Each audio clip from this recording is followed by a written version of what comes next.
করোনায় স্থগিত হওয়া বঙ্গবন্ধু সাফ ফুটবল চ্যাম্পিয়নশিপ অনুষ্ঠিত হবে আগামী বছর জুনের পর।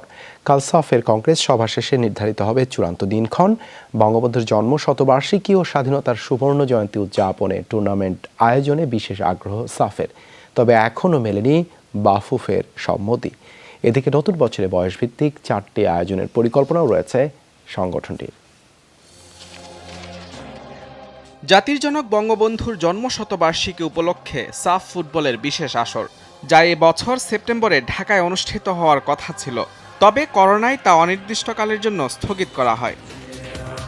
বিশেষ এই আসরটিকে নিয়ে এবার জোরালো পদক্ষেপ সাফের। বিএফএফ যারা হোস্ট তারা হয়তো ডিসাইড করতে হবে এটা কি নামে করবে। বঙ্গবন্ধু নামেই করতে পারে, কিন্তু আর 50 ইয়ার্সেরও ইন্ডিপেন্ডেন্স আছে, সেখানে কোনো কিছু করতে পারে কিনা সেটা তারা চিন্তা ভাবনা করে আমাদেরকে প্রপোজ করলে আমরা স্পন্সরের সাথে আলাপ করে বাকিটা ঠিক করব।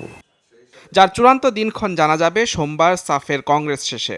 দৃঢ় বিশ্বাস যে যাই আমরা করি না কেন আমরা জুনের পরের দিকে করব, জুনের পর, আফটার জুন। কারণ এর মধ্যে এই 6 মাসে মনে হয় না খুব একটা সিচুয়েশন সেরকম ভালো হবে যে একটা টুর্নামেন্ট করার জন্য। কারণ আমাদের এখানে স্পন্সর যারা আছে তারা উইদাউট স্পেক্টেটার্স খেলা হলে খুব বেশি একটা আগ্রহ দেখাবে না, আমাদের যেটা সমস্যা।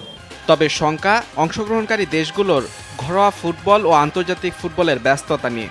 অন্যান্য দেশ মোটামুটি রাজি আছে, অন্যান্য দেশে কোনো সমস্যা নেই। তাদের খেলা থাকলেও তারা আমার মনে হয় না এতখানি যে তারা প্লেয়ারগুলোকে রিলিজ করাতে পারে। এটাও ইন্ডিয়ার ব্যাপারেই প্রযোজ্য। এখন তো বাংলাদেশেও শুরু হচ্ছে সেম জিনিস। এখন দেখা যাচ্ছে যে বাংলাদেশেও ফিফা ডেট ছাড়া টিম প্লেয়ার ছাড়বে কিনা সন্দেহজনক আছে।